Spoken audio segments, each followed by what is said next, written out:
But here's the thing with Google. Do you know what their mission statement is? No, no idea. To organize the world's information and make it universally accessible and useful. Sure, on the surface, that sounds like, yeah, you're a search engine, you're organizing the internet. But when you think about their roots in surveillance of the population with the CIA, what does that mean? Oh, we're going to get canceled before we even start up. Your token creatives. Yeah. Yeah. All right, hello and welcome to Your Token Creatives. I'm JD. And I'm Julian. And we are back with another banger episode soon to be. It's going to be a fun one, right, Julian? Oh, yeah. Oh, yeah. We're talking about some cool topics today, but first of all, some housekeeping. I just want to thank everybody for listening. It's fun that we get to do this. It's fun to hear people talking to us week after week. Last week's episode was a lot of fun. I got to share with you all my productivity apps. Yeah. I don't know. Did you enjoy it, Julian? Listen, I love productivity and I love being able to streamline my workflow as much as possible. I can literally sit and talk. I mean, part one of that episode was because I sat down and talked about productivity for like an hour and a half. Yep, and it was amazing. But yeah, any platform where we could just sit down and talk about tick for as long as possible is going to be one that we're very passionate about. Absolutely. So yeah, no, if you haven't checked out that episode, go listen to it. There's a part 1 and a part 2. There's no part 3 for now. We'll give you guys a break on productivity apps, but please go back and listen to that. It was a lot of fun to record. Part 2 is definitely more for the business owner, for the independent, like entrepreneurial. I tried to give some wisdom as much as I got. And then part 1 is definitely for everyone. I mean, if you want to organize your life, part 1 is for you. Julian totally killed it. And yeah, Notion, if you want to sponsor us, just hit us up. Hit us up on Notion. Yeah. Send us a Notion page with the contract and we will sign. Gladly sign that contract. For sure. So yeah, we have a lot to talk about today. We'll just get into it. And to start though, I love starting off with a couple news stories, just things to keep you in the know. We put out a poll on the main token page earlier this week of like, how do you stay up to date with like, you know, in the design world, or how do you stay inspired was actually the prompt. And someone specifically put, it was like listening to Token. And I was like, oh, good. Yeah. So yeah, I've adopted it as a mission statement to keep you guys informed and up to date on everything in the design world as best as we can, man. Yeah. Someone's got to do it. Exactly. Someone's got to do it. So anyways, a couple news related things that I wanted to talk about and Julian, get your opinion on. First off, okay, so we are recording this episode on the day of Google I/O. Do you know what Google I/O is? No. Okay. The Apple fanboy over here. Yeah. No, so Google I/O is basically like Google's annual developer conference. And basically what it is, it's like a bunch of software and product announcements. It's like, you know, when they release, like it's the iPhone event, but for Google. Okay. It's kind of the same thing. Yeah, the WWD. Yeah, WWJD. That's what it or something like that, right? Also too many like letters out there. I'm like, I don't know. Did you have a WWJD bracelet back in the day? Please. Like a real one? Yeah. Did you wear it? I used to wear it. Dude. And then like some kid made fun of me for it and I was like, I will never wear this again. No. Yeah. Oh, that's so tragic, man. Yeah. Look at you sacrificing. I never actually had one. Really? No, I don't know how I escaped all those years of going to church camp without getting one. That's tragic. Anyways, yeah, if someone can hook me up with the WWJD bracelet, I'll wear it. I'll wear it right now. My name's JD. It fits. Someone send me one. But yeah, so anyways, it's Google's annual developer conference. And this year, you know, they focus on a lot of different product stuff. But every year they kind of like announce new features and new, I don't know, design stuff. And they talk about software a lot, which is why it's definitely a nerdier thing. Yeah. But what I love about it specifically is like they talk a lot about like design related things. And I mean, if you use Google products, which is most people, like you've probably noticed they've shifted their entire designs on everything over the past year. to reflect like a totally new design language. Like they've changed the branding on all of their icons. If you use Google phones, you've noticed like that the Android interface is completely different now. Like, I don't know, like you probably knows Google Docs has changed. Like everything's changed now. Gmail's got a new logo. Yeah. And there's really been this push to like change to this new like modern design language to kind of like escape the like early 2000s Windows XP. Like there's a box shadow on every button that you see, kind of a thing. Like they're trying to modernize, you know? And so basically they released this little documentary. It's like a 2-minute video, and I stumbled across it on YouTube, and it's basically like this mini documentary on their design language, which is called Material U. So I showed you a couple clips of like what Material looks like on my phone. Yeah. And I don't know, how would you describe it from an outside perspective? Like, what is Material U just in what I showed you? So Material U is like a different type of guideline system. Mm-hmm.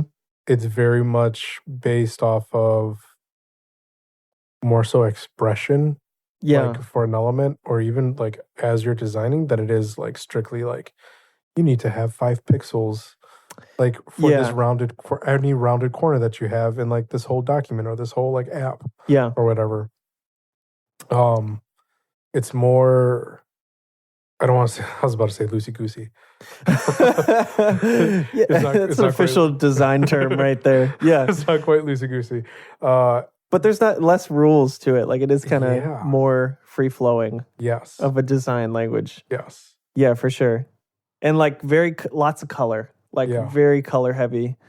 And yeah, so it's definitely like they're kind of like signature design by this point, and they're kind of pushing it into everything. But this is literally like a mini documentary on it, and basically they go through and kind of describe like their process in building it. So back up a little bit for anyone who doesn't know anything about like app design or UI UX design in any way. It's like really kind of a niche industry. It's kind of hard to break into too, because it's really hard to like develop apps and create apps that are like both design, like that their design is like excellent, but also like super usable too. And if you think about the favorite apps that you have on your phone, you know, like Instagram or TikTok or social media is just the first one I go to because most people have it. Like it's anytime that they push out like a design update, like you notice it. Everybody like complains about it. They're like, they Instagram put the shopping button in the middle of my feed, or they're like, they're forcing reels down, you know, and it's like anytime there's the tiniest little switch, like someone was designing that intentionally to try to make their app more useful. And it does like change the experience on the whole thing, which is why it's like very important to get it right. And it's a hard thing to do right. Because especially with apps on that size, it's like, it's make or break. Like honestly. And we were just talking like last episode about the whole Spotify redesign. And that's exactly an example of that, where it's like, in reality, they shifted one menu over a little bit and rearranged a couple of the buttons. And meanwhile, I'm over here like pissed. I'm like, you ruined my favorite app. Like, what are you doing? This is horrible. And so anyways, it was interesting to watch this video about like the thought process that went into Material U and to see like all of the different ideas that were thrown into it and why they chose what they chose. And it's a 2-minute video, so like you definitely should watch it. But it's a really interesting way to look at app design and the way that they're designed and the reasons that Google is like pushing into this really unique design language. So yeah, what were your thoughts on like watching the clip and hearing like the behind the scenes like thought process behind, you know, why they designed Material U to be what it was? So like first, like going through it, like my first initial thoughts was just like, what? There's no rules? Yeah. And then it was just kind of like, wait, what? Yeah. There's no rules? Literally. And it was... They said that clearly. They're like, buttons don't have to be any shape. Colors don't have to be specifically anything. Yep. Yeah. And it was just like, it's this like, you know, like one of the big design trends even right now is like that brutalist design. Sure. Where it's like nothing, like you're breaking all the rules. You know what I mean? And so this is very much different than that. Yeah. It's not breaking the rules intentionally just to like Yeah. make something. It's Yeah. like, no, like it's kind of like, what do you feel like this page like is going to work best for? Yeah. Like, what do you think like this button's actually going to look best doing? No, it's true. And it's very much like, I mean, I can't tell you how many times like in designing, like I've taken like, I've created a whole branding for something Mhm. and then I start like implementing it out. And then I'm like, I actually don't like this. Yeah. Like the way like it has to work for this specific portion Mhm. of like whatever I'm doing. Yeah. This is very much just like, you don't have to if you don't want to. Yeah. Like it's kind of like, how do you feel? Yeah. And it's a practice that makes it feel more connected to the user Mhm. because it's just kind of like, well, like if I'm making an app and like at this page, like I have to click like 5 different buttons to get here. Yep. Like I want to make it like exciting, Yeah. but like the branding for this app altogether is not very exciting. Yeah. Like, yeah, no, now it can be exciting. No, it's true. And I think so like one interesting thing about it is like when you dig into it and use it a lot and like it's on my phone, so I see it all the time. Yeah. And I see how it influences like every app. And I mean, the cool thing about it is like it is actually super cohesive, and I have no idea how they actually like designed it from a code base. But like literally like so essentially one of the coolest parts of this is that like you will like at least the way it works on the phone is like I'll update my wallpaper to something specific. And then literally like all the app icons will change to that same color palette. And then all the widgets that I have on my home screen like automatically match. I don't have to go in and put a hex code, like it automatically matches.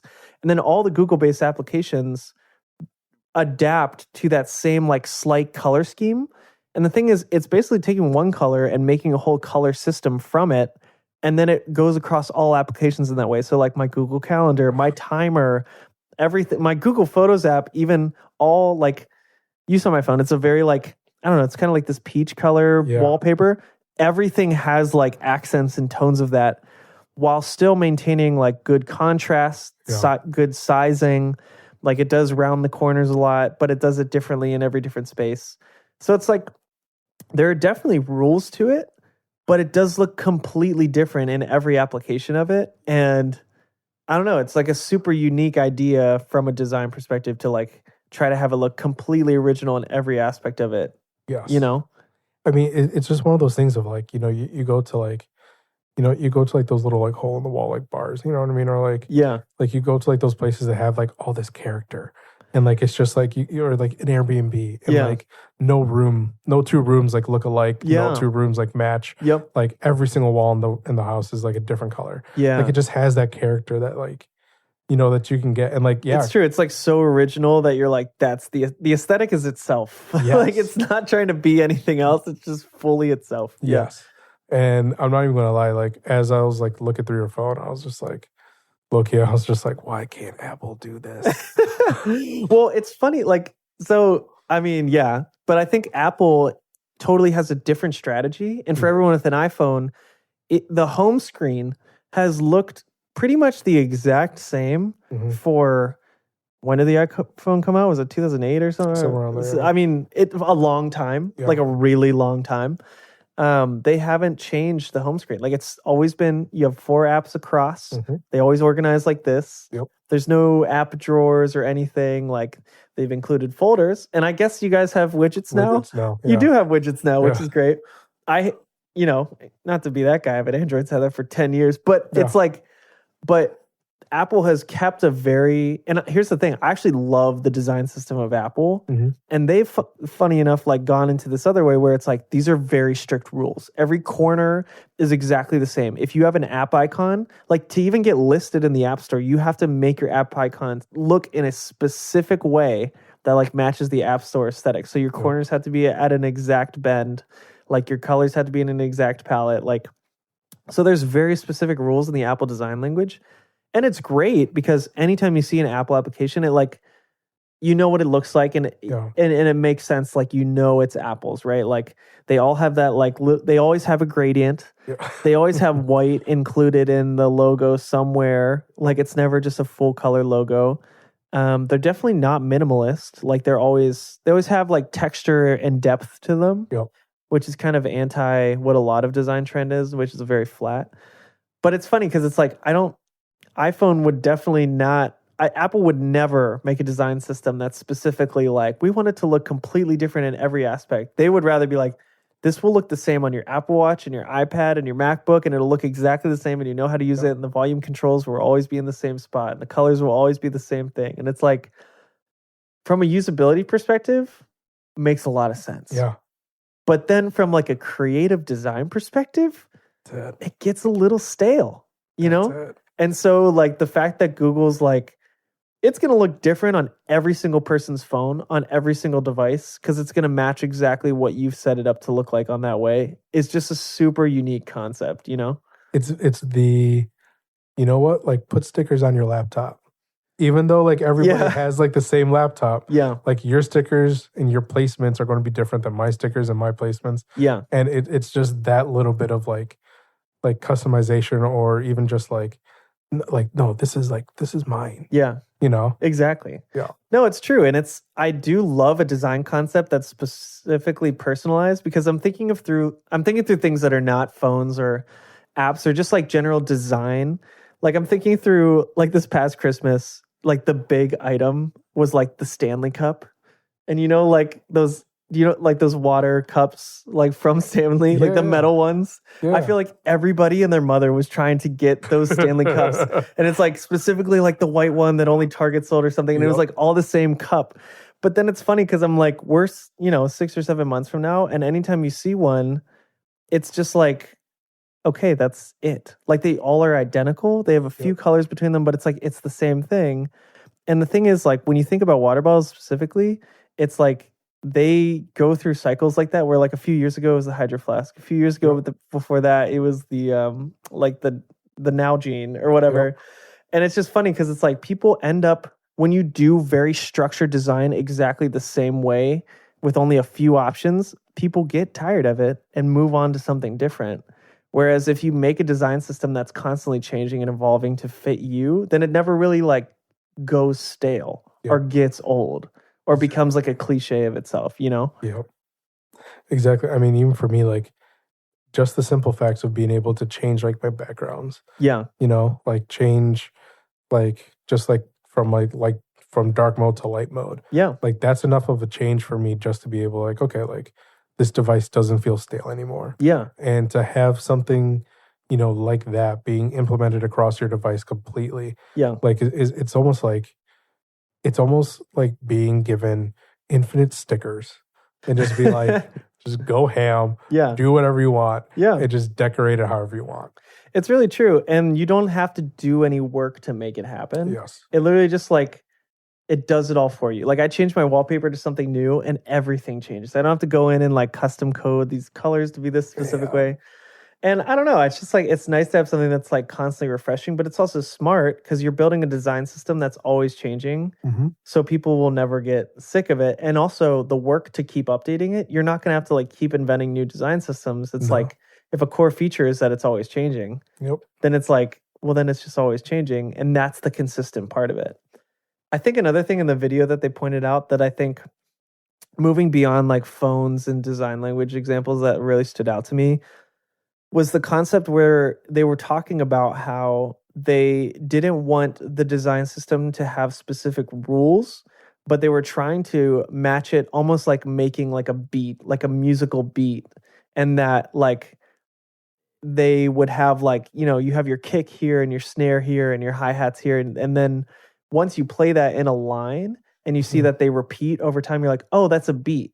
But by themselves, it's like, that was just a random kick drum or that was just a random snare. Like, when you're like creating music, it's like all those pieces like don't really make sense individually. Yeah. But then when it's rhythmic and it's repeated, then you're like, oh, I hear the music in it because you hear it over and over and over again. And then you're like, oh, I see how it all blends together. Yes.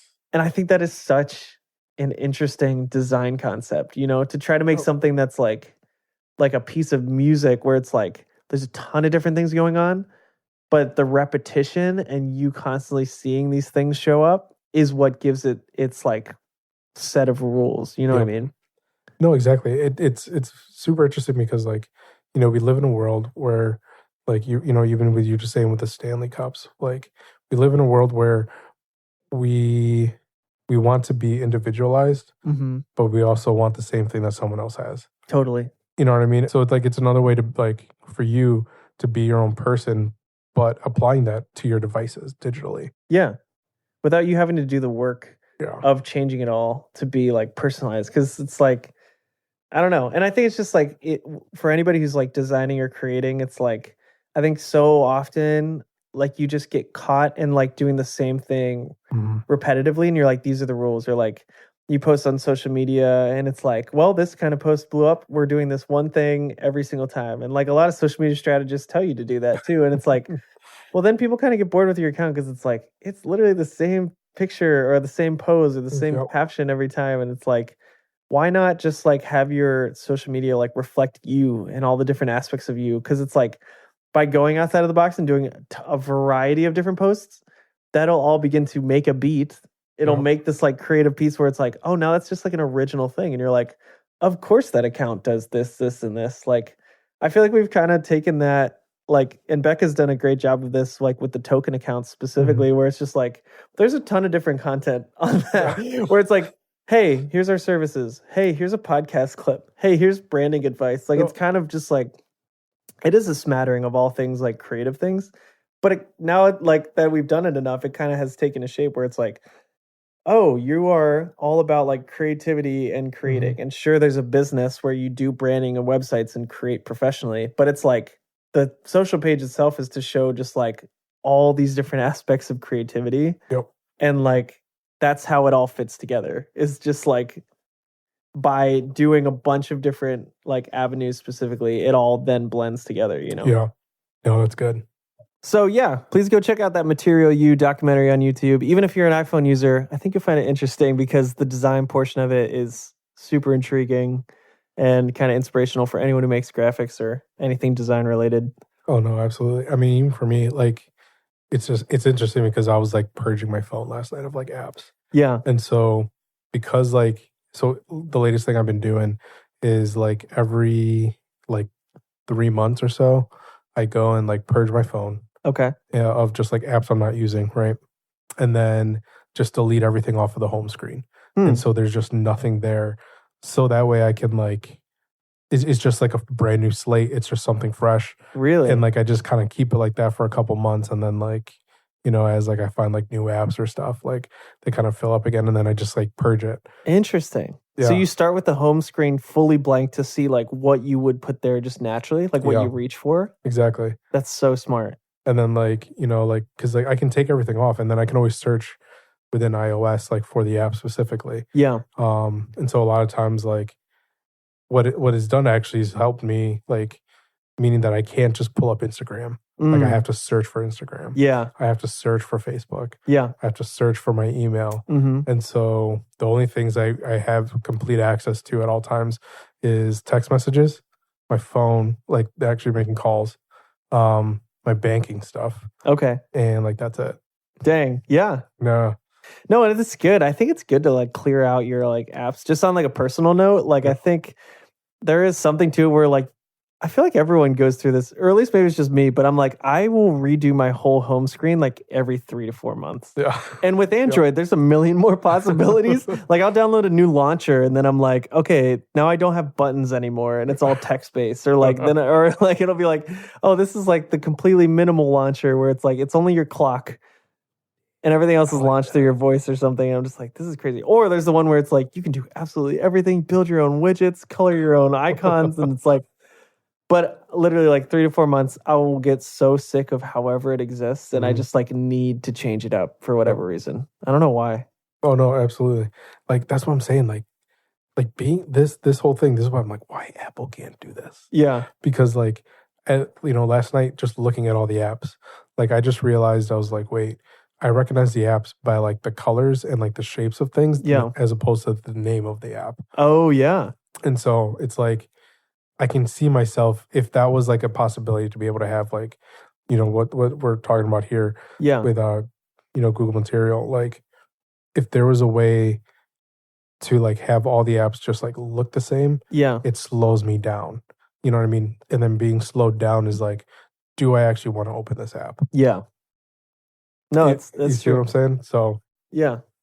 Yeah, I think that's the other thing is like you can get into, I don't know, sometimes those apps that are like, I don't know, you don't have the most self-control on, it's like good to put them as far away as possible. Mhm.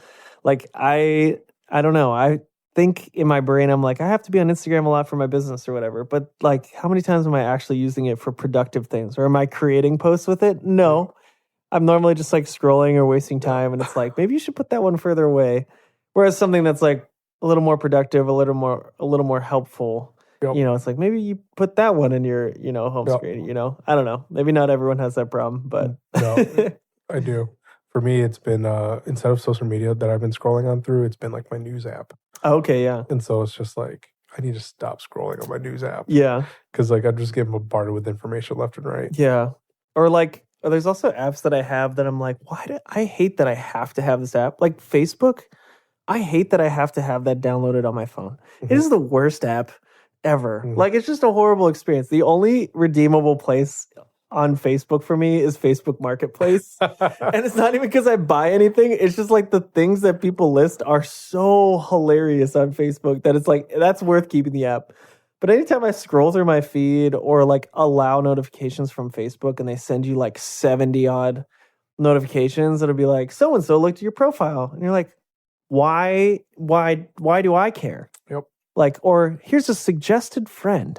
Yep. I'm like, I don't know who that is. And also, why did you notify me? Like, why did you bother me with this useless information? Like, I feel like every notification from Facebook is so pointless. Or to be honest with you, Facebook right now is pushing so many ads that it's like ad, person I know. Then like ad, person I know. Dude, it's like what? And you're like, you almost want a paid version of Facebook to remove the ads. Yes. Like, yep. I don't know. That like Spotify ad? Well, maybe you don't, but like the need a break from the ads. I'm like, I need a break from Facebook ads specifically. And the thing is like Facebook is an ads company in the same way. Like that is how they make their money. But man, they've been really hungry recently. For like real. It's just such a garbage app at this point. It's so horrible. And I mean, the fact that like you still even need Facebook because of like Instagram. Well, that's the thing. Yeah. And like also like any kind of business page, like you have to have the Facebook app, like anything in the Facebook universe. It's like, or like Messenger, like anybody who adds me to a Messenger group, it like just hurts my head instantly. I'm like, this is going to be so annoying. Like just, I don't know. The dynamic of being in a group chat on Facebook is just sad. It's just a bad place. Yeah. Not a fan. I don't know. It's just, So, So anyways, I never put that app on my home screen. I kind of put that as far away from me as possible. No, that's fair. We're talking about social. Yeah. Yeah. I'm talking about. But, we got to talk about Spotify becoming more social. Okay, so here's an app that I keep on my home screen in my home bar. Let's talk about something positive. Yeah, we got down the Facebook rabbit hole. The other news thing, it's just news related because it's a just short update, and then we'll get into the core of the episode. But so I went pretty hard on Spotify last week. Yeah. And I don't regret it. I don't apologize for what I said. But I will say that I don't think Spotify was listening to our podcast, but they responded, and I just have to appreciate them. Okay. So they changed the app design a little bit, and it just feels a lot better. Yeah. And there are just a few specific things that I wanted to point out and give them a quick shout out for doing something good with this new design system that I hadn't originally appreciated. Are the designs like on your phone or is it on the desktop?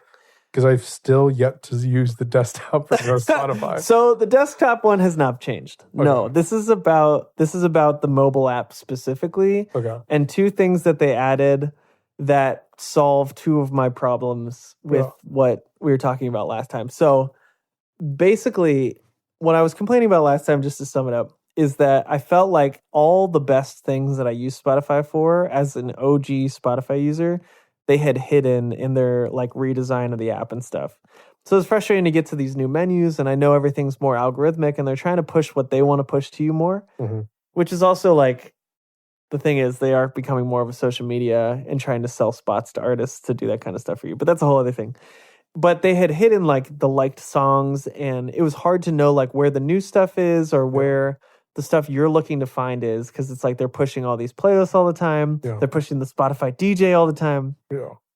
So they added these two new things, and one of which is that they added like like if you swipe or if you tap on your little icon, like your little profile icon, Yeah. you can now find your profile, your recently played, and your notifications all in a little sidebar, Interesting. which is kind of cool because I'm like, oh, that's the first time I ever saw how many followers I have on Spotify, which is like 40, which is like nothing.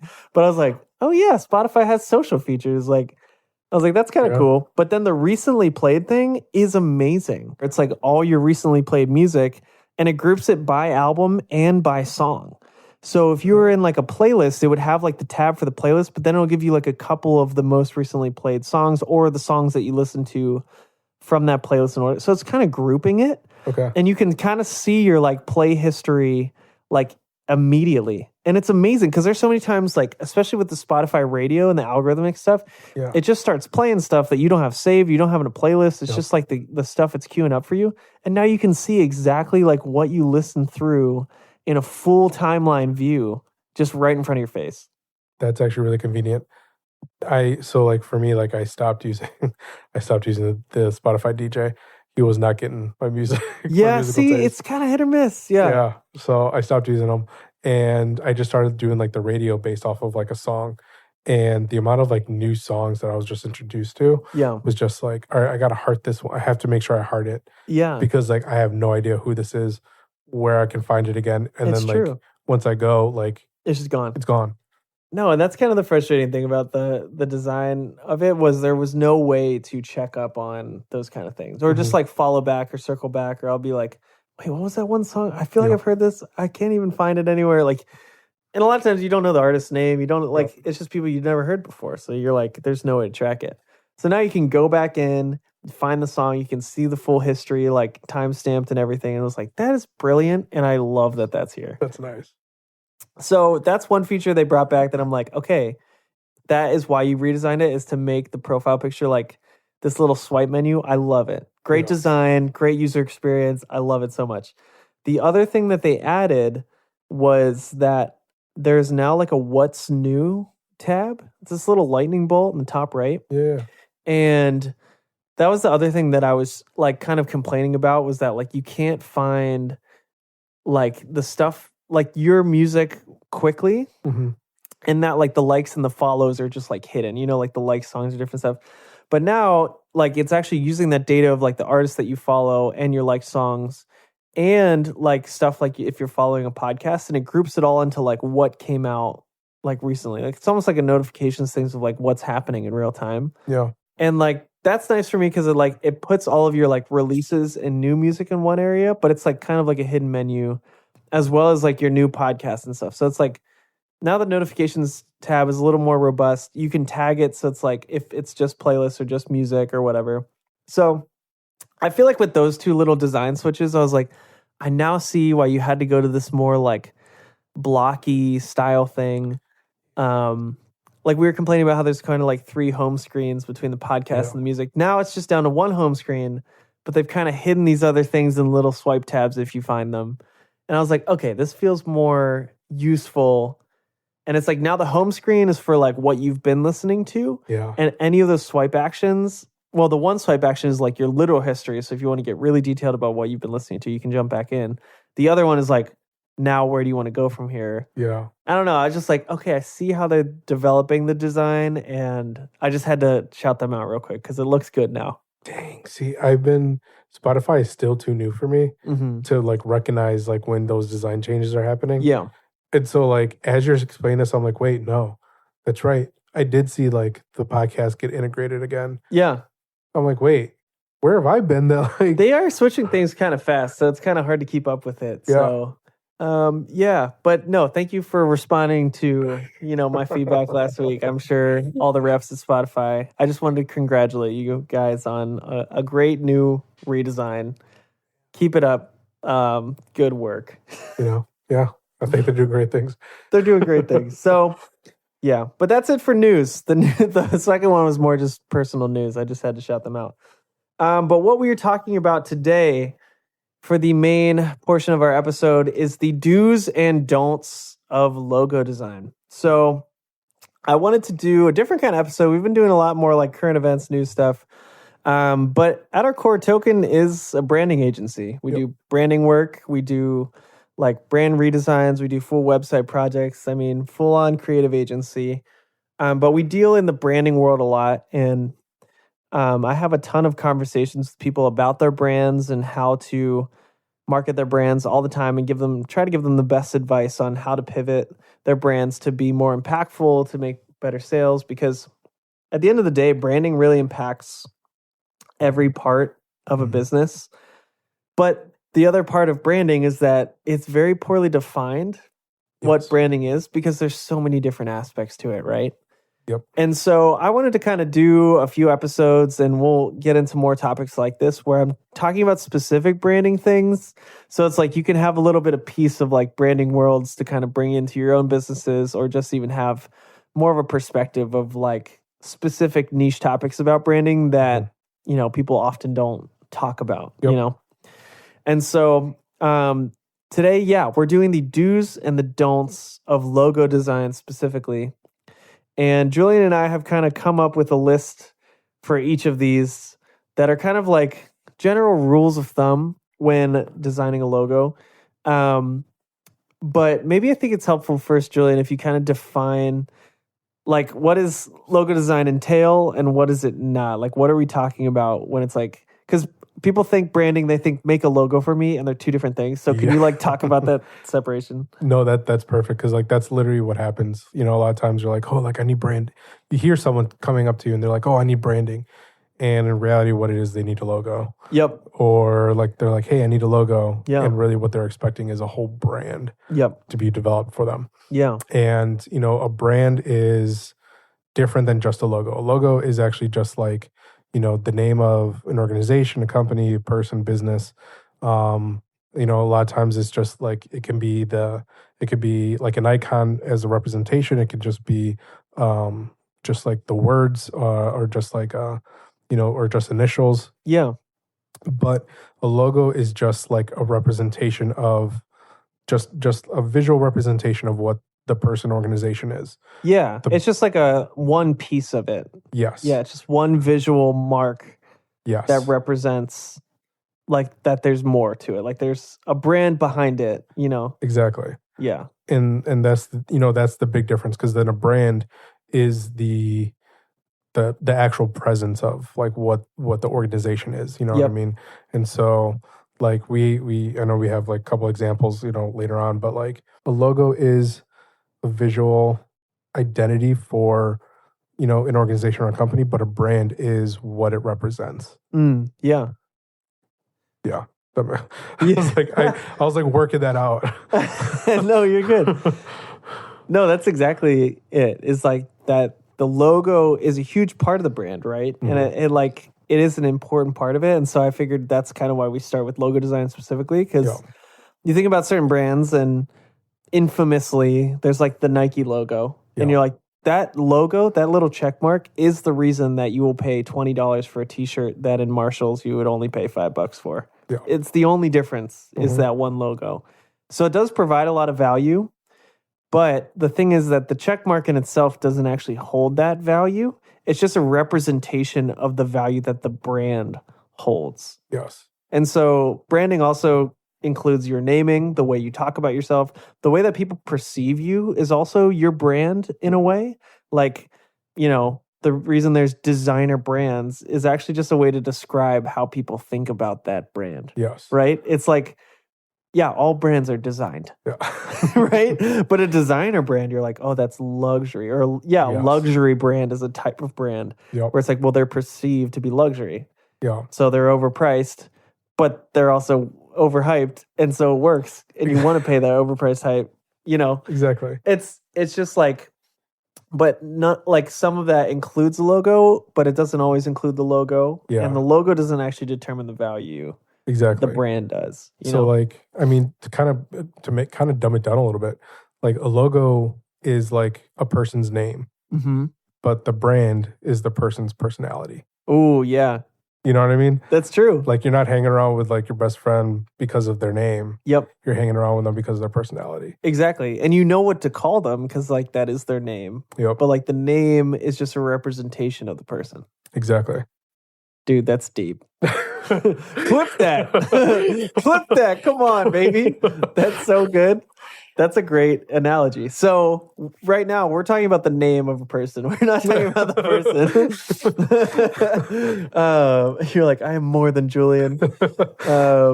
But yeah, so we thought it'd be helpful to give a few pointers and tips of the like I said, I thought the structure of do's and don'ts is good because there's a lot of things to do right when designing a logo. Mm. And here's the thing, we obviously work with a lot of brands and companies who are hiring us to do this professionally, but I'm also well aware that a lot of people make their own logo for their brand themselves. And that's totally fine. And there's no judgment to it. It's hard to do. And so my hope in this podcast is literally to give you a few like pointers and tips that like, even if you decide to like do it yourself and just create something that you are creating with like a little bit of guidance in the first place, because it is tricky. It's an art form, but hopefully we can kind of equip you. So, Julian, do you want to walk us through maybe the first do? Yeah. No, like the first do is you know, the big word for that one is like simplicity, you know. A decent logo is, or not even a good logo is something that is not too chaotic. You know, it's something that's actually just simple. Yeah. You know, so that's an example of like the Nike logo that you're bringing up, just like the swoosh. Yeah. And like it's such a simple swoosh. You don't even, but like it's so recognizable. You know, that it's always something there. Yeah.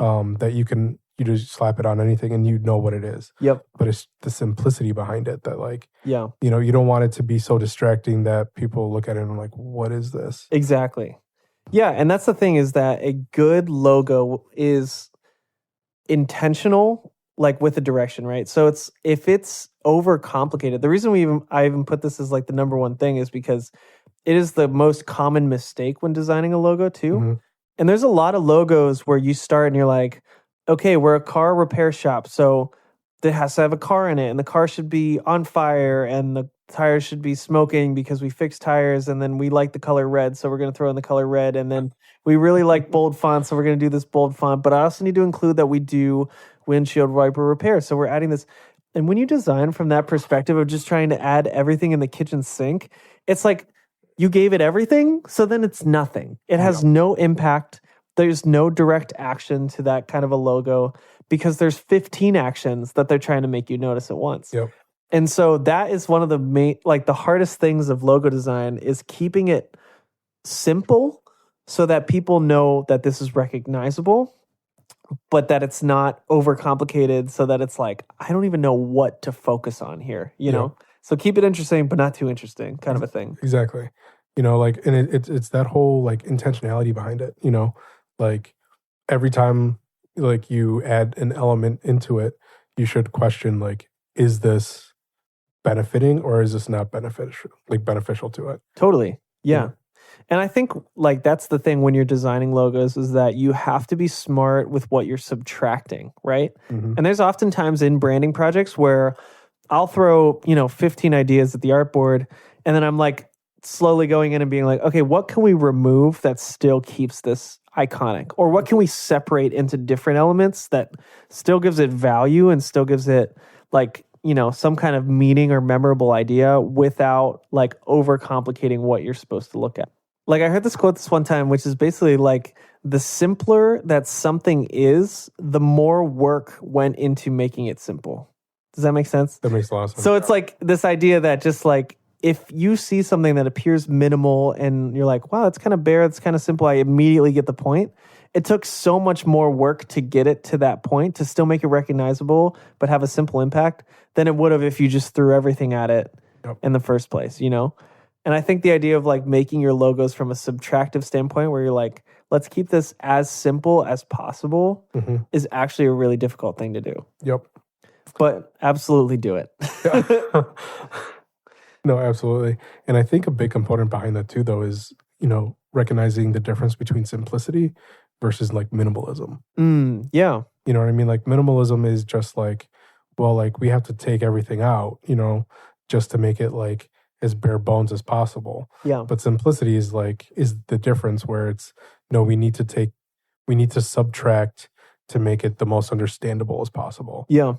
Yeah. And simple doesn't mean boring by any means. You know, it doesn't mean like, oh, it's like just bland. You know, it's like, oh, okay, like, you know, we're just going to put the first letter of our business as the logo and that's it. You know, it's like, it doesn't need to be without any kind of like emotion.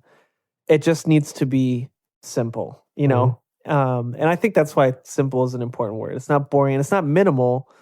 I mean, minimal is more of like a style of how to create it when you get into the design world of it. But it definitely is not like boring, you know? And that's why it's difficult to do, because it's like somehow you have to keep the intention or show what you're about or give the feeling of what you're about in a way that's not overly complicated, you know? So yeah, I don't know. Keep your logos simple, you know? Simplicity is honestly really hard to do. So it's definitely like, go for it. That should be an aim of any logo that you create, is try to keep it as simple as possible.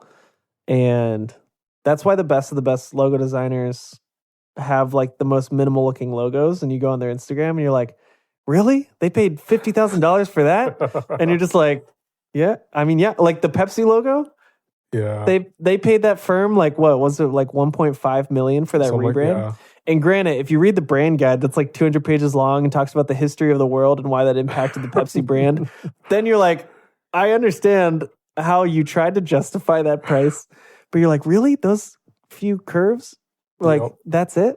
It's red, white, and blue. It's kind of the same thing that it always has been, but they paid 1.5 mil for it. Wild. And it's like, well, the thing is, it is really hard to design a system that's so simple that it has an impact across all of Pepsi, right?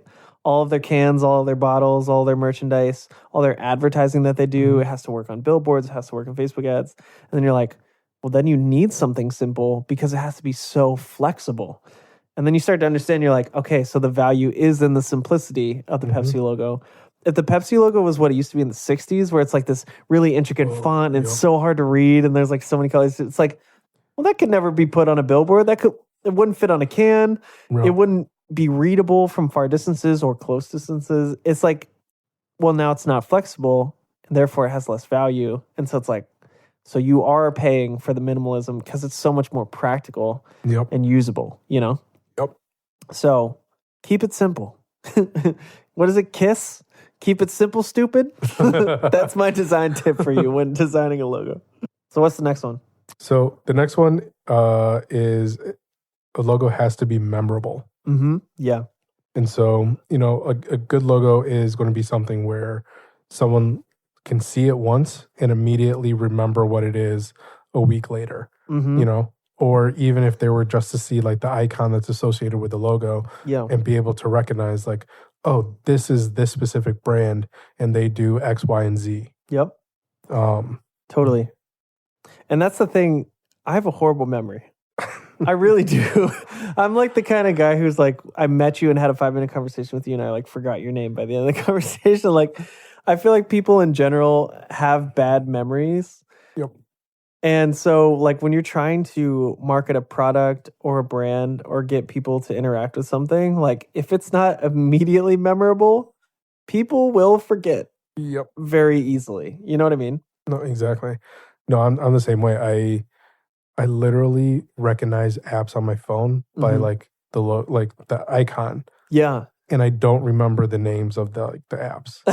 And so like just by the shape of the logo. Like, and so like I'll literally go and be like, oh yeah, I know this new cool app you should check out. Well, what's the name of it? Yeah. Give me a second. I need to go find it on my phone. Dude, yeah. You know, like, and that's the way for me, like I'm such a visual person. Yeah. You know, and like when you start making logos and you're putting it out there for the world to see, like you have so many different types of people. You know, you have people that are visual people. You have people that are going to recognize like, you know, are going to remember like text more than they are going to remember like seeing something. Totally. And so making that accessible to everybody to be able to remember it later on is incredibly vital. Yeah, it really is. And I think especially apps are a really great example of this, actually, because it's ones like we all use and we have on our phone, and it's like when you are scrolling for an app, especially if it's like, oh, I need to jot down a note, you need that note app icon to be instantly memorable, and you need to know what it looks like, and you're like, I know I'm looking for something yellow. Okay, there it is. Like, boom, notes app. And it's like, especially when you're designing a logo for a company or something like that, and if somebody is Googling, like a niche in your industry, like say you are, a nail salon, and they search nail salon, and it's like, if your logo is memorable, then it's like, oh, well, I drove past that one. Actually, that is familiar. That could be the reason that they click on your page or click on your website, is because it's like, oh yeah, I remember that minimal nail icon or whatever. I don't know. It's more subconscious than that. But when you break it down, it's like people like things that they're familiar with too. Yep. And so when you have created a logo that's not only memorable, but like there's repeat value for that, then it's like people will be so much more likely to trust it, because it's like, oh, I've seen that before, or it feels familiar. Like, I'm going to go with them because I've seen them around, or you know what I mean? No, exactly. Even like ads on like social, and like sometimes like, 'cause, I mean, we all know that like social tracks everything that you're doing and typing. Yep. So, Pretty much. so like you type in like nail salon like near me, and like you gave up on that search like days ago. Yep. But social is going to keep tossing those ads at you. Yeah. And like you're going to start seeing like the same like companies over and over again. Yeah. And you will recognize the logos. Yep. And the more you see the logo, it's like you're saying, the more comfortable you're going to get with it. Yep. And be like, well, I've seen this logo like 5 times today. They must be a reputable company. Let me go check them out. Yeah, it's true. And it's subconscious. And it's like, especially in like when you get into like the art of sales and sales tactics, I think it's something like the average person has to see an offer 7 times before they actually pull the trigger on it. And so like when it comes to your brand, or even just interacting with your page, like they're going to need to see it several times. And if every single time they're like, wait, is this the same page? I don't know. I don't recognize that logo. I don't recognize this kind of a thing. Like if it's not memorable, then people are going to have to restart that process every time. Yep. Whereas if you have something that's instantly recognizable and memorable, then like that trust is built even quicker, Yep. And so, yeah, definitely make sure your logos are memorable. That's another hard thing to do while keeping the simplicity thing. Because it's like, how do you be simple and memorable? Like we should just put flames and explosions and like, then it'll be memorable, right? And it's like, well, all these rules playing together, like memorable with simplicity. Memorable for the wrong things. Yeah. Well, that's the other thing too, dude, is like being memorable for the wrong things is such a bad thing. Like there's definitely Instagram accounts specifically where I see like a logo and I'm just like, it is so blurry. And the first thing I think is like, who uploaded that blurry logo to it? And if you have a blurry logo, I'm probably not going to trust your account just on that alone. I don't even know what the logo is because you didn't even upload a high enough quality thing of it. Yep. And so it's like, now you're memorable for the wrong reasons. I'm like, oh, that's the brand that doesn't know how to upload their thing. Or they'll take a picture of like their sign out front and make that their Instagram picture. And you're just like, that is just such a classic mistake. Because I'm like, first of all, I can't read the sign or the logo that's on the sign. And now you're memorable for confusing me. Yep. Like that's not, my memory of you is that you're confusing. And that's bad. That's not good. Oh no, I mean, even think about it for like even like a restaurant. Yeah. How many like restaurants that like you've seen do that? Yeah. And it's just like, do I trust this place? Like, will I get sick out of this? I don't know. Yeah. Or it's like a screenshot of their menu as the profile picture, and you're just like, man. Who thought of that? I'm sure it was like one of the pictures in your camera roll, and you were just like setting up the account. You made it happen. But I'm like, at least like just put some kind of logo, even if it's your name typed on a Word document and you screenshotted it. Please put something. So yeah, you just want to be memorable for the right reasons, and I think there's a lot of ways that you do that minimally and simply, but definitely make sure your logos are memorable and different too. I think it's funny. I think of high schools, and you know how like every area in the United States of America has that one high school that's like the Bulldog logo. Everyone has that, and it's copied from an actual college. But there's so many high schools with like that bulldog logo. It's the same one on every school. And that's like not memorable in any way because you're like, wait, is this the purple and yellow bulldog? Is this the red and white bulldog? Is this the orange and yellow bulldog? And you're like, so now no bulldog logo is memorable if it's that same one. So like it has to be original too, you know, like originally memorable. Like sure, that bulldog is like memorable, but for the wrong reasons because it represents any high school in America. Everybody. Like, it's know the one I'm talking about, right? I know exactly. I can think of like 3 schools locally that have it. That's the thing. Yeah.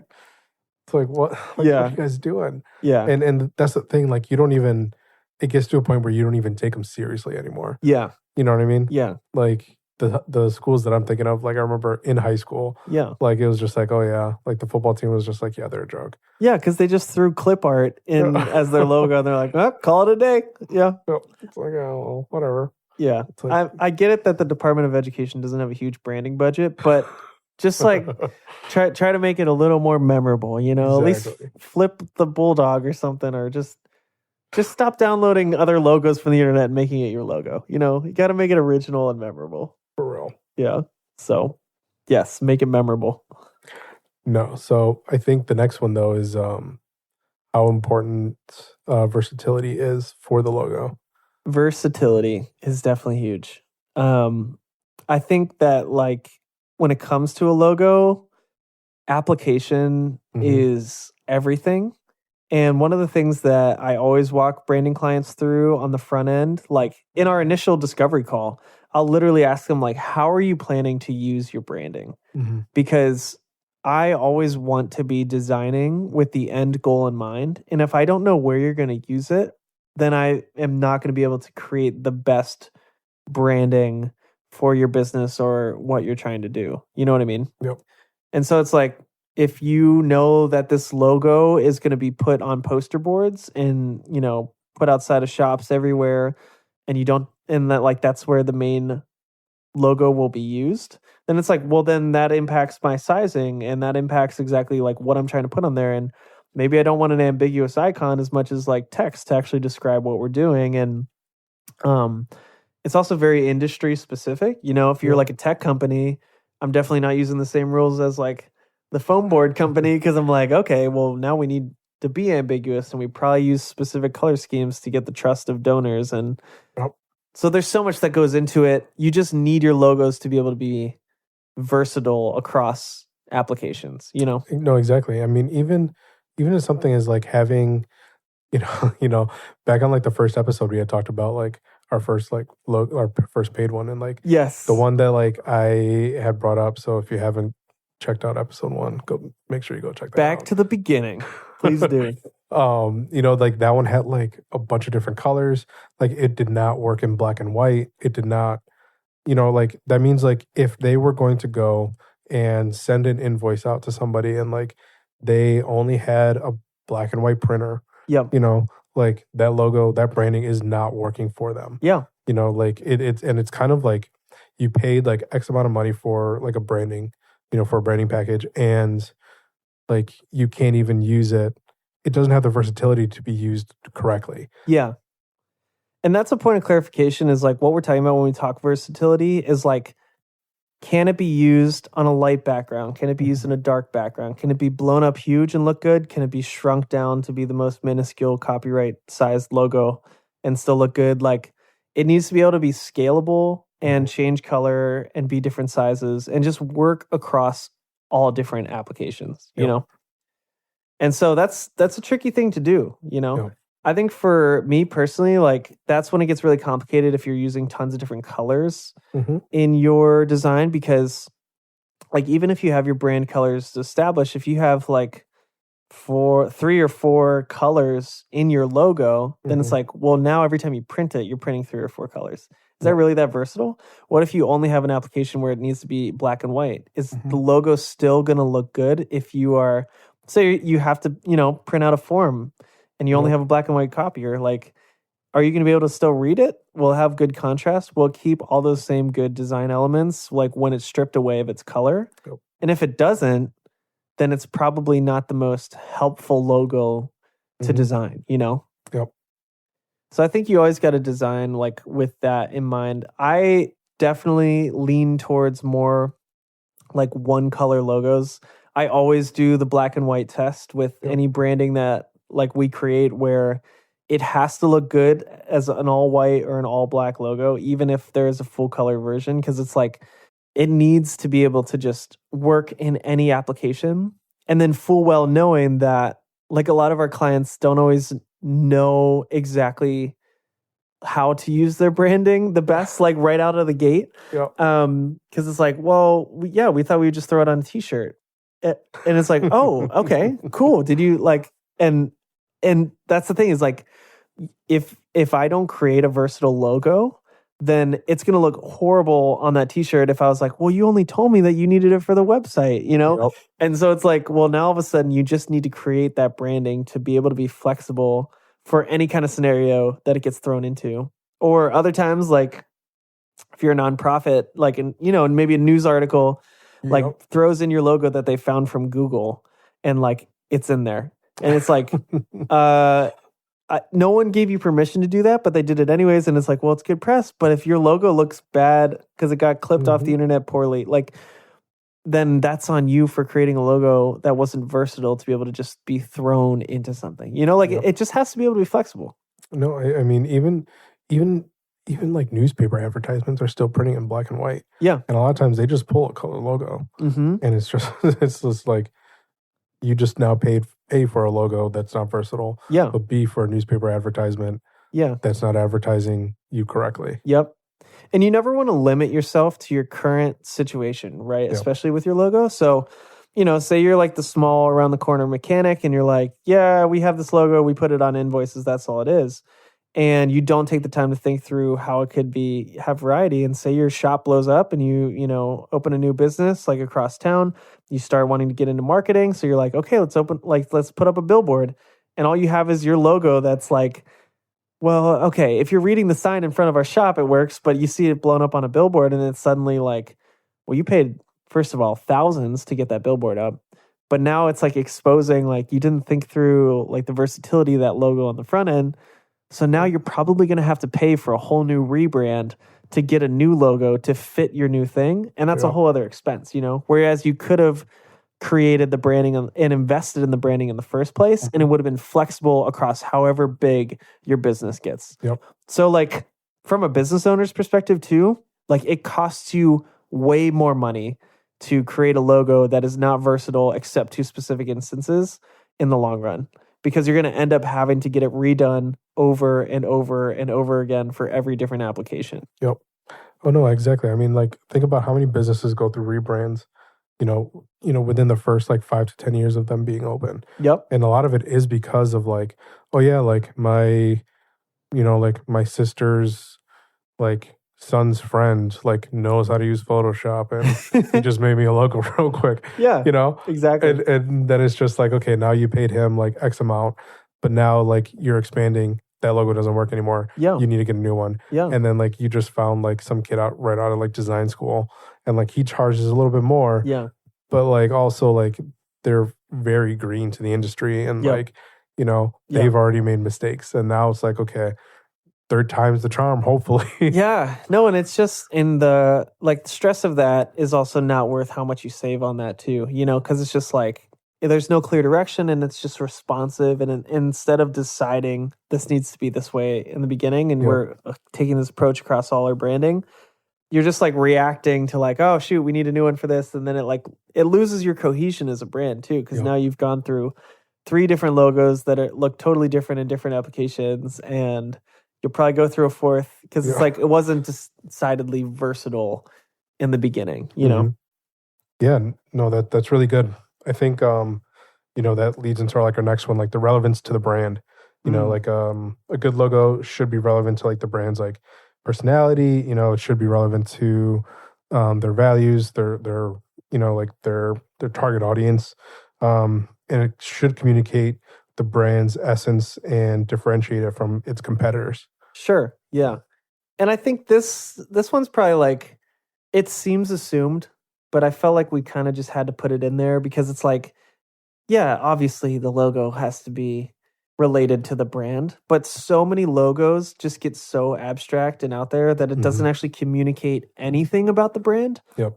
And I would say that in the past 5 years, watching design trends all go towards minimalism, this is like especially important to just include in here as you're designing your logo, is that your logo has to communicate something about the brand. Now, it doesn't have to necessarily be what you do or the service that you offer, but it has to communicate something about the core value of your brand and what you stand for. And so, like, what this looks like is that, kind of just alluding to the first thing we talked about, is that the brand has to be established, and then you create a logo out of what that brand is.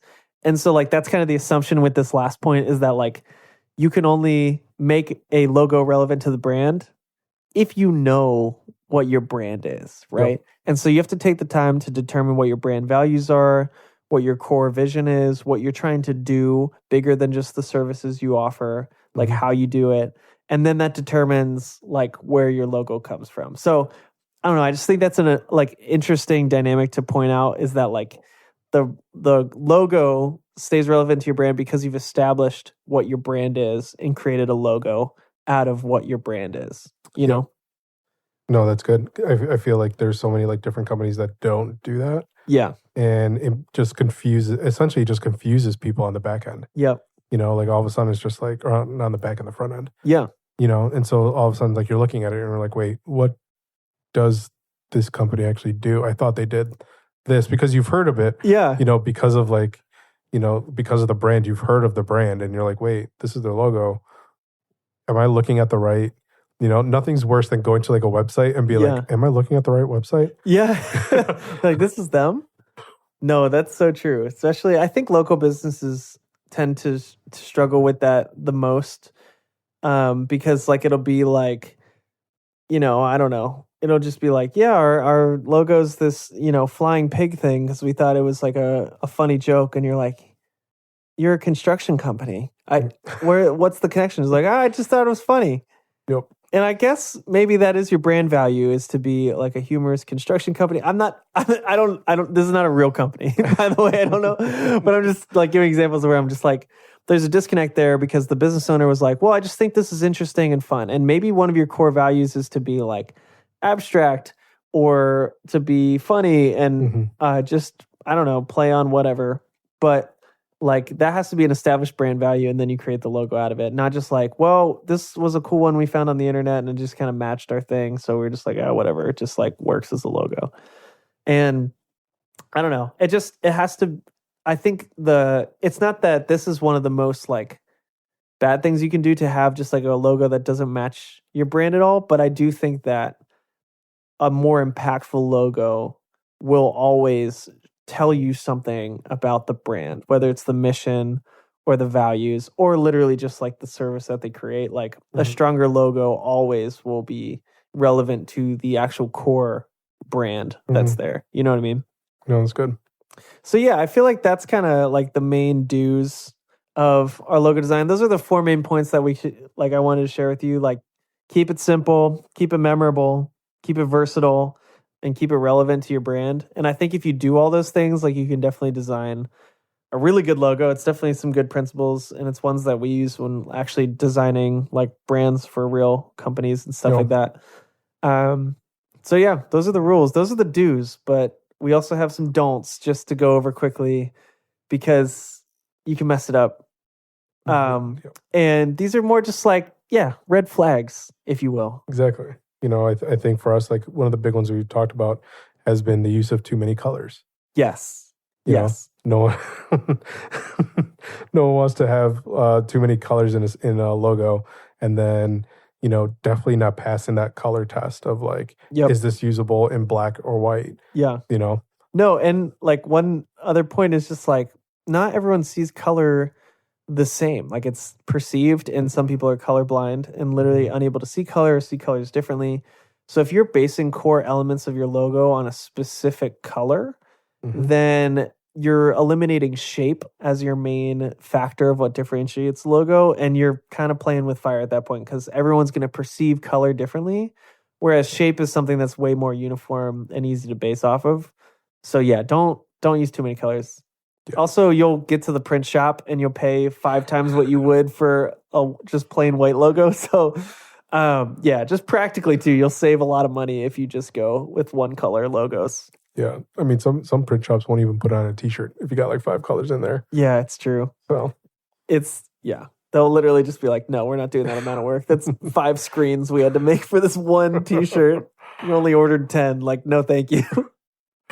No, that's good. Another one is incorporating trendy design elements.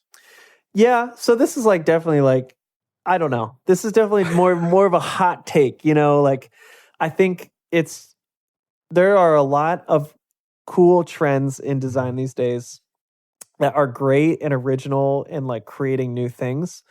But I also think there's a lot of trends that happen that you really got to look out for, and that will just not stand the test of time. Mm-hmm. I think one of the biggest ones that I see is the calligraphy movement of logo design. Mm-hmm. And it's like the over-the-top swooshes, like wedding calligraphy style logos, where it is so unreadable that it seems like elegant and over the top.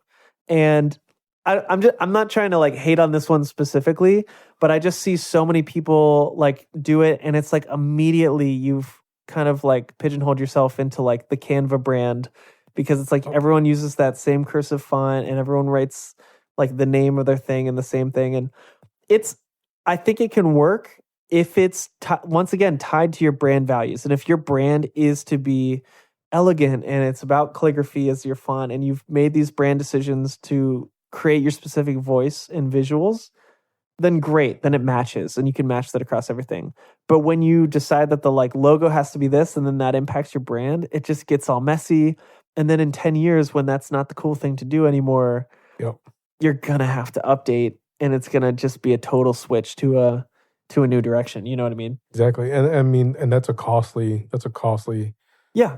transition. 100%. You know, and so not even that, but then like you do like something that's trendy right now, and then like your business starts like blossoming and you start booming. Yep. In 2 years, you know, like that design trend is like faded out already. Yep. Now you look like an outdated company. It's true. It's absolutely true. And it's like so fun to look at the like Y2K like designs where it's like over the top, like fades and everything's like chrome and pink. And you're just like, everyone had those Y2K fonts too, where it's like the Powerpuff Girls font. Like every brand did a version of that for themselves. And it was like, this is so cool. And then you look back and you're like, oh my gosh, like that's what the branding was. Like that's insane. Like, and I don't know, like, I mean, you just have to think about it. Like Bleeding Cowboy was a popular font at one point. And now you type in Bleeding Cowboy and you're like, oh my gosh, that is the most dated thing. And the thing is, like, real companies use that in their logos. Like, if you don't know Bleeding Cowboy, it's like that really grungy, like cowboy. I mean, it's a very good cowboy font, but it was like used in actual advertisements and all over the place. And like you look at it now and you're like, it's just so dated. And so if you're just building your logo on a design trend, it's going to fall apart eventually. Yep. No, and I mean, part of that even ties back into that versatility. Yeah. You know? Yeah. Like, it breaks the versatility rule. Yep. Yeah, 100%. You know, and then I think the last one's actually just like failing to consider how the logo is going to work across different mediums. Yeah. Yeah, and we kind of touched on this in the versatility part, but it's more just to reiterate kind of like what we said, like if you are like an e-commerce site and you do everything digitally and you know your logo is going to maybe be on the tags of the shirts you sell, but like mostly on the website and stuff, it's like, well, think through all of the places that it's going to be used first and create out of that spot, and don't just get into a situation where you're like, we like the logo, it's really cool, and then you can't use it anywhere because it's too many colors, then it's too complicated. Then you're having to do so much work to try to squeeze it into these different areas. Yep. It's like, just think of that on the front end. Think through all the areas that you could potentially use it and just design out of that spot, you know? Yep. Yeah, never pigeonhole yourself just because like you needed something quick. Yeah. I mean, think about it. Like if you're like a carpenter, you're not just going to be like, I'm going to build a cabinet for my house, but I'm not going to take any measurements of my house or know where I'm going to put it. It's like, no, you're probably going to measure the space that you're building the cabinet for. Get some measurements, know exactly where that cabinet's going to go, and then you start to cut the wood. You know what I mean? Yep. So like, why would you do that with your branding where you're just like, we'll build the logo and then see where it fits? Yep. It's like, no, see where you're going to fit the logo in and then build the logo, Exactly. you know? No. So any other don'ts, any other things we should warn them about, Julian? No, I think that's it for our don'ts. Yeah. So overall, I mean, I hope this was a helpful conversation to kind of talk about logo design. It's definitely, there's a lot of do's and don'ts that extend way beyond this. I think they're just more specific. These are at least a few guidelines to get you going in the right direction. And like I said at the top, I don't want to come across as like some kind of hater or like some kind of, I don't know. I'm not trying to like just hate on like people who are doing it themselves. Actually, we both got started doing it ourselves, and you kind of have to just figure it out. And honestly, even in the last few years, I've made logos that I'm not the most proud of because I've just like tried new things, or I got on this whole kick where I was doing gradient logos and it totally broke my own color rule because it was like, what happens when you have to print it, huh? Yep. There's technically 15,000 in this. And I'm like, oh, shoot, I didn't think of that. So everyone makes mistakes, you know, building logos. And hopefully this can just like help you learn from ones that we've definitely made in the past while designing your own.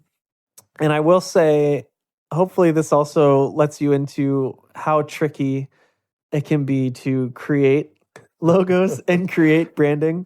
I think a lot of times, you know, when people are considering professional branding services, they're not realizing like all the thought and the rules that go into it. And I don't know. I think it's also just helpful to see like, these are the rules we're considering. And this is why when you came to us with this logo idea, we were like, no, because it breaks these rules and these are the actual implications that can happen. And it costs you time and money and stress to break some of these rules. And so, yeah, hopefully this is helpful guidelines. Do you have any other like tips for people maybe creating their own branding or creating their logos from scratch that can help?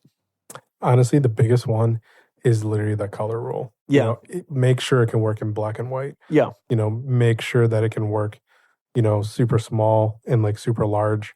Because like that, it shouldn't be the color rule then. It should be the versatility rule. Yeah. I mean, it's a little bit of both, right? Yeah. But yeah. Because I can't even tell you how many times I've had like companies approach me like asking like, hey, can you do like X, Y, and Z? Mhm. And then they pass me the logo and it's like, there's no versatility on this. Like, you know, and so like now I'm pigeonholed on like what I can actually produce. Yep. And like, it just makes things way more challenging than what it needs to be. Yeah, absolutely. I mean, and if you look at any top companies where so much more money's on the line, especially with the color rule or versatility rule, like just look at what the big companies are doing. Most big companies have one color. Yep. And the rest is black and white, or two colors in the max. Like McDonald's, red and yellow. Yep. That's it. But it's across their whole branding. They're so consistent and they know that makes it so much more versatile, you know? So there's endless examples of people doing it right with that. And it's not like they don't have original branding. It's not that it's not impactful. It's just like simple. Yep. Right? So hopefully this helps you. Please do create your own logos. I mean, it's fun to play with your own stuff. Just, yeah, keep the training wheels on. Hopefully these are your training wheels. So it's good stuff. Well, cool. That wraps up our main segment. And we have one segment we always end the podcast with. So we're going to get into In the Queue. In the queue. All right. So at the end of every episode, we talk about music, talk about what we're listening to. As you design your logos with these fresh set of rules, these do's and don'ts, we wanted to give you some music to listen to in the background. So Julian, what is in the queue for you? So for me, in the queue has been specifically the song Black Smoke Rising by Greta Van Fleet. Greta Van Fleet? Yeah. Oh, okay. You're a huge Greta fan. Yeah. It's so this past week I've been listening to like, you know, I transitioned from like listening to like lo-fi to like early 2000s to 90s. And then like, you know, next thing I know, I'm in like 70s rock. Yeah. But then like Greta Van Fleet came on and I'm like, wait, this sounds like 70s rock. Yep. But they're not. Dude, 100%. I'm like, these guys are like this is like music for like right now. Yeah. And I'm like, this definitely sounds like 70s. Like, I dig it. Don't get me wrong. Yeah. It just definitely sounds like 70s rock. No, it's kind of crazy. The lead singer too, he's got such an amazing voice. It's beautiful. It's so angelic. It's literally like an angel's voice. And I'm like, I don't know how this little man's hitting these notes, but he is killing it every time. For real. Yeah. For real. They have some bangers. I don't know if I know that song specifically, but I'm gonna have to check it out. This one's a banger. Yeah, that's really good. No, that's good. Have you dug into any of their other music? Not as much as I would like to. I mean, it's all pretty much like the same. Yeah. No, my wife showed me, like, she'll show me this awesome track by them and literally like had me in tears by the end. It's like a ballad. It's like a slow song, and I hadn't heard many of their slow songs. I forget what it's called. She would know immediately what song it's, but it's, I mean, they have some like beautiful songs too that are just like really, really good. But okay, I'll have to check that one. Yeah. For me, my in the queue is a total surprise that I didn't know was coming out at all. It just kind of like popped into my Spotify feed, and I was very excited by it. Okay. So as a former youth group kid, Switchfoot Whoa. just released a new album of an old album. So basically what they did is they released this album and they made like their version of the album. Okay. Which I'm like, are you implying like the studio is controlling the first one? Yeah. I don't know. It feels like there's some drama there. But they basically remade their album, The Beautiful Letdown, which is like iconic Switchfoot album. Yeah. If you know them at all. That had like Meant to Live on it. And it's like, yeah, incredible. Yeah. But it came out literally 20 years ago. So like for the 20th anniversary of it, they like redid the album with their own elements. And it's so good. Like it was both nostalgic because I was like reliving like how much I loved this album. I had this album on CD. Like it was very personal to me. But also to hear like they did a lot of like different stuff that was probably impacted by them touring for 20 years, that they like do songs a little bit differently or add little elements differently. So it's kind of cool to hear like how the songs had evolved. And these versions definitely have just like a lot more personality. Yeah. But then like the quality of the recording is just so much better because it's 20 years later on more modern equipment. So I'm going to check this out. Were you a Switchfoot fan at all? I was. Okay. I was. Yeah. But I didn't fall into Switchfoot until I was in like high school. Gotcha. Yeah. And so I was just like, okay, I like this. No, dude, they were like everything surf rock. Yeah. Like, man, if I would have I wanted long hair back then. I feel like I'm living my dream that I had as a child, you know? Yeah, I can see that. Yeah. But yeah, definitely check out the R version of The Beautiful Letdown. All right. By Switchfoot. Great album. I don't know, it's just nostalgic. Great summer rock. It really is. I can at least believe that it's warm out, even if it's not yet. But we're getting there. Well, cool. That wraps up another episode of Your Token Creatives. Gave you some branding tips. Talked for a really long time about Google's design system. But hopefully you appreciate it. All my Android lovers out there. There's dozens of us, okay? Respect. Put some respect on Google's name. You're all gonna be using their foldable phones soon. But But yeah, no, hopefully this was a good conversation. And we'll be back next time with more branding talk, more news, more in the queue, more music. In the meantime, gonna go listen to some Greta Van Fleet and call it a night. So yeah, thanks for listening. We appreciate you. Yeah, thanks for listening, guys. Bye. See ya. Yeah. Yeah. What? Follow us on socials at Token.brand and visit us online at tokencreative.co. Load it.